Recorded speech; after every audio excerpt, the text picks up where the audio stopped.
Oke, bismillah. Assalamualaikum warahmatullahi wabarakatuh. Bulannya telah menguasai hati. Apa kalau Bismillahirrahmanirrahim. Alhamdulillah kita lihat levelnya isinya para yang isinya karena kita antara kemana. Bismillah. Assalamualaikum warahmatullahi wabarakatuh. Bulan ini kita ngomong tentang akhlak lagi, moral lagi. Ya, mendinginkan mesin lah ya. Sebelum kita memasuki bulan Ramadan, kita bersih-bersih, kalau orang Jawa kan gitu. Setelah kemarin-kemarin kita ngomong barat-barat yang agak agresif, yang mungkin di beberapa hal tidak cocok sama hidup kita, bulan ini kita dinginkan mesinnya dengan akhlak. Kebetulan malam ini kita ketemu kakek kita sendiri dari Indonesia. Kita ketemu beliau, insya Allah sudah sangat terkenal dan sangat kita kenal, Profesor Dr. Haji Abdul Karim Amrullah. Saya tidak harus banyak cerita tentang beliau ini, pasti kalian sudah tahu. Kalau belum tahu, kebangetan. Ya, kalau di toko-toko yang lain saya kasih pengantar lahir kapan, momen-momen krusial dalam hidupnya kapan. Kalau ini saya kira tidak usah. Kalau ada yang masih belum, cepat-cepat setelah ini pulang dibaca ya riwayat hidup beliau. Bagaimana perjalanan hidup beliau. Akan ada banyak momen yang sangat banyak yang bisa kita teladani. Oke, cuma malam ini kita tidak akan bahas semua. Saya hanya bawa satu bukunya beliau, Lembaga Budi. Sedikit saya cerita tentang budinya Hamka ini. Hamka ini dikenal sebagai tokoh yang selain istiqomah, beliau juga budinya baik. Mudah memaafkan, kemudian tidak kaku dalam beragama. Ada cerita Hamka ini nanti aktivitasnya dari Masyumi, nanti kemudian Muhammadiyah. Tapi banyak cerita tentang bagaimana kalau urusan yang ikhtilafiyah, Hamka ini toleran. Beliau banyak disengsarakan oleh rival-rival politiknya, tapi nanti di akhir hidupnya bisa memaafkan. Bahkan rival-rival ini minta tolong beliau, seperti Soekarno, Muhammad Yamin. Itu di akhir-akhir hidup mereka inginnya disolati dan didoakan oleh Hamka setelah menikah, termasuk sama Pak Pramudia. Pak Pramudia itu dulu sama Hamka ada sedikit masalah karena lewat hariannya Pak Pramudia, Hamka ini nanti diserang, dituduh plagiat. Cuma nanti belakangan waktu Pak Pram ini mau mantu, anaknya namanya Astuti, sama Pram calon mantunya disuruh belajar agama dulu ke Hamka. Dan sama Hamka ya tidak apa-apa, tidak mentang-mentang dulu mantan musuh lah kok enak, tidak ada gitu. Tetap diajari, diislamkan. Itu budi namanya. Oke, kenapa judulnya bukan akhlak tapi lembaga budi? Itu perlu kita bahas. Budi itu dari bahasa Sanskerta. Yang masih ingat kan, Buddha itu mengalami pencerahan di bawah pohon Bodhi. Masih satu akar kata. Kita juga punya istilah budaya, masih satu akar kata. Orang zaman dulu di naskah-naskah, buku-buku ilmiah zaman dulu sering pakai istilah tidak cuma akal, tapi selalu akal budi. Tidak sekedar rasio, tapi ada kalimat budinya. Kemudian ada juga budi pekerti. Itu kalian harus cari rahasianya. Jangan-jangan orang dulu lebih arif daripada kita dalam penggunaan istilah-istilah. Budi dari bahasa Sanskerta kadang diartikan akal memang, tapi lebih dekat pada makna kesadaran atau akal yang sadar. Itu budi. Makanya ada budi pekerti, berarti tindakan yang dilandasi oleh kesadaran. Dan itu nanti hasilnya ya bermoral. Ada juga akal budi. Jadi akal yang dijalankan dengan penuh kesadaran, penuh pertanggungjawaban. Jadi di buku-buku filsafat zaman dulu itu juga pakai istilah akal budi, tidak cuma akal. Apalagi akalnya double, nanti lahirnya akal-akalan. Kalau sudah akal-akalan bukan akal lagi, ya. Makanya kita ada hutang budi. Tidak ada istilah hutang akal. Hutang budi itu berarti ada orang berbuat baik pada kita, kita merasa bertanggung jawab untuk balik melakukan perbuatan baik juga. Saya lupa itu pernah lihat film yang perbuatan baik di model kayak MLM. Model MLM itu kalau ada orang berbuat baik padamu sekali, kamu bertanggung jawab melakukan perbuatan baik 3 kali pada 3 orang. Nanti yang dapat perbuatan baikmu sekali ini juga dia bertanggung jawab cari downline untuk berbuat baik juga 3 kali ke bawah. Nanti terus gitu, nanti isinya banyak orang baik. Kalian boleh bikin jaringan MLM kebaikan, bukan MLM yang biasa-biasa itu. Itu kan inspiratif. Jadi kalau cuma yang baik-baik ya, bukan yang jelek-jelek. Nanti orang nyontekin kamu sekali, saya contekan ke teman yang lain 3 kali, nah gitu. Ya, nanti kamu di-share video gitu-gitu sekali, tak share ke 3 teman yang lain, tidak begitu. Perbuatan baik ya, bukan share yang ceramah kebaikan itu. Karena kadang-kadang yang ceramah itu nyebeli juga. Oke, kita lihat bukunya Hamka, Lembaga Budi. Kalimat-kalimat kalau di bukunya Hamka itu enak dibaca, agak puitis karena beliau juga budayawan, ya sastrawan, ya ulama pastinya. Jadi enak dibaca, meskipun ada yang mengkritik, oh idealis sekali Pak Loya, hidup itu memang harus diawali dari ideal-ideal. Kalau nggak diawali dari ideal-ideal, gimana hidup kita akan jadi baik dan berkembang ke arah yang lebih baik. Bahwa ideal itu tidak dapat diterjemahkan 100% dalam hidup kita, ya tidak apa-apa. Bukan berarti idealnya salah, tapi harus kita usahakan kita terjemahkan 100%. Termasuk buku Lembaga Budi ini. Kemudian yang kedua, mungkin kalau kalian baca, karena kalian sudah levelnya mahasiswa, mungkin rasanya kok sudah tahu semua Pak. Kok rasanya biasa-biasa saja, tidak ada yang baru, kan kamu sering gaya begitu.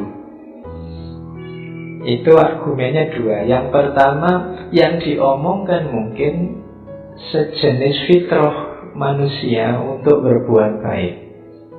Kalau itu fitrah, ya tidak perlu, kadang kamu memang tidak pernah belajar itu, tapi kamu sudah tahu wong fitrah. Kayak jujur, baik pada orang lain, itu kan mungkin fitrah kita. Jadi ya kita pasti tahu wong itu sudah ada dalam diri kita. Lah kenapa harus diomong-omongkan lagi Pak? Tabiatnya manusia. Manusia itu kadang sudah tahu tapi sering lupa, atau sering cuek, atau sering alpa. Kamu menyebutnya khilaf. Cuma khilaf kok ya terus-terusan. Khilaf Pak, lupa Pak, tapi ya bolak-balik begitu.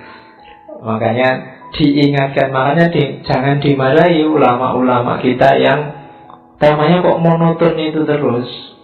Lah kamu bolak-balik diulang-ulang aja ndak jalan loh. Dikasih tahu yang itu saja itu ndak jalan. Makanya mereka butuh untuk diulang-ulang. Makanya bahasanya peringatan, nazir. Peringatan itu kan bukan sesuatu yang baru, memang kita diingatkan lagi. Jangan-jangan belum jalan.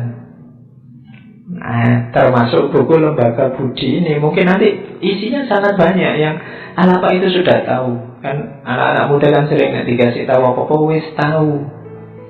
Ala wis tahu. Ya wis tahu, tapi kamu butuh diulang-ulang lagi. Wong kamu belum jalan, belum operatif.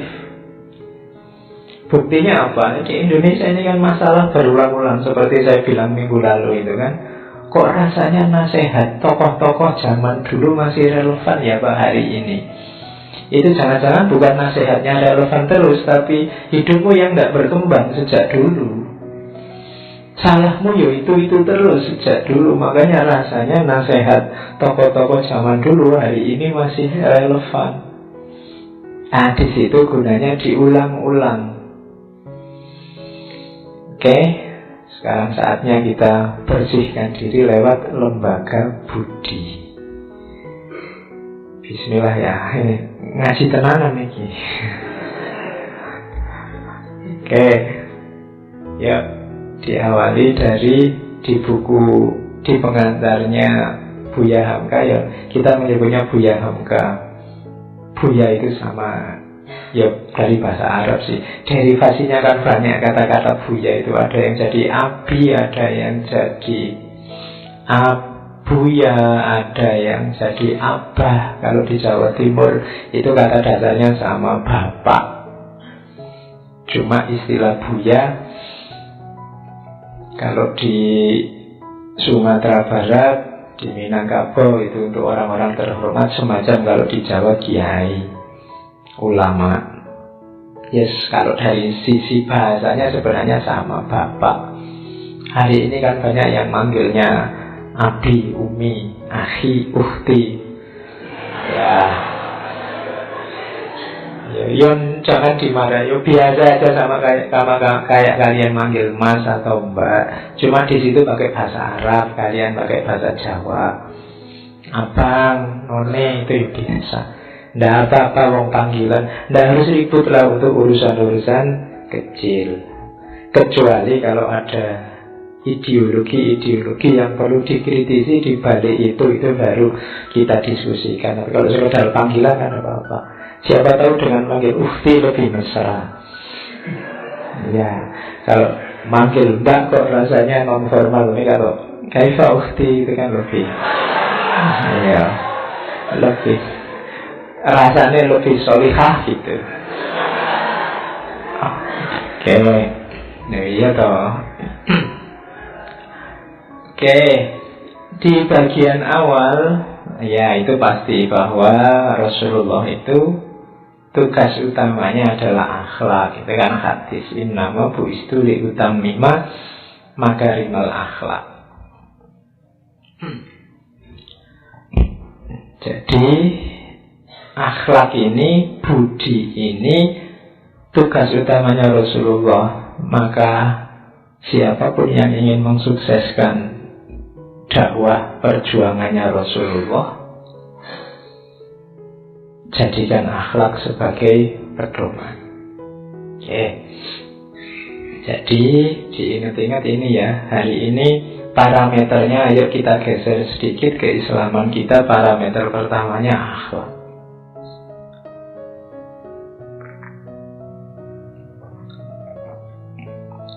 Karena kata Rasulullah, innama bu'istu liutammima makarimal akhlak. Yang kedua itu syair dari Sauki Bek, dikutip juga oleh Hamka. Sesungguhnya keberadaan bangsa-bangsa itu karena akhlaknya. Kalau akhlaknya lenyap, maka lenyap pula bangsa itu. Jadi hati-hati, keberadaan kita sebagai bangsa, katanya Sauki Bek yang dikutip oleh Hamka, ada di akhlak. Prihatinkanlah fenomena apapun yang menunjukkan kerendahan budi, kerendahan akhlak. Karena itu akan mengancam eksistensi kita sebagai bangsa. Ya, pertama-tama mengancam eksistensi kita sebagai manusia. Manusia akan punah dengan punahnya moralitas, punahnya akhlak. Kalau tidak percaya boleh dicoba. Hari ini boleh kamu deklarasikan, setiap orang boleh melakukan apa saja sesuai keinginannya, tidak usah peduli aturan apapun. Kalau malam ini turun wahyu semacam itu, percayalah besok pagi sudah kiamat. Sudah rusak, tidak karu-karuan. Orang memenuhi keinginannya sendiri, hasratnya sendiri, nafsunya sendiri. Wis pulang dari sini kamu nginep berdua, kemudian besok pagi ada barangnya, siapa kamu ambil. Begitu moral selesai, rusak. Kita punya beberapa kali pengalaman kerusuhan massa. Itu bukti paling nyata ketika orang tidak lagi peduli moralitas dan akhlak. Jadi sesungguhnya kelestarianmu tergantung pada akhlak, kepunahanmu tergantung pada akhlak. Ini sajaknya Zulkifli. Maka kalau sekedar beda pandangan, beda pilihan calon presiden, beda pilihan caleg, tidak masalah. Kamu tidak harus terlalu galau, tidak harus terlalu gelisah. Tapi kemerosotan moral ini tanda-tanda kita akan segera hancur. Prihatinkanlah, carikan solusi kalau memang ada. Sama itu kayak, sebenarnya itu syair, maksudnya sama. Tegak rumah karena sendi, runtuh sendi, rumah binasa. Sendi bangsa ialah budi, runtuh budi, runtuhlah bangsa. Jadi ingat-ingatlah tentang akhlak dan budi. Jadi budi itu penting. Saya tidak tahu ya, mungkin karena ini dulu waktu saya SD, buku pelajaran SD itu tokohnya namanya Budi. Mungkin biar kita ingat selalu bahwa budi itu penting. Selalu ini budi, ini Bapak Budi. Itu mungkin di antara rahasianya itu mungkin itu ya. Jadi karena budi itu penting, kita harus selalu ingat budi, ingat akhlak. Kenapa? Yaitu sendinya bangsa. Sejak dulu kan kamu penasaran, ini budi anak mana ya? Ini budi kan kamu gitu. Mungkin ya budinya tidak ada, itu memang nama itu dipakai simbol biar kita sebagai bangsa perhatian dengan budi. Jangan lupa ya, like, komen dan subscribe ya.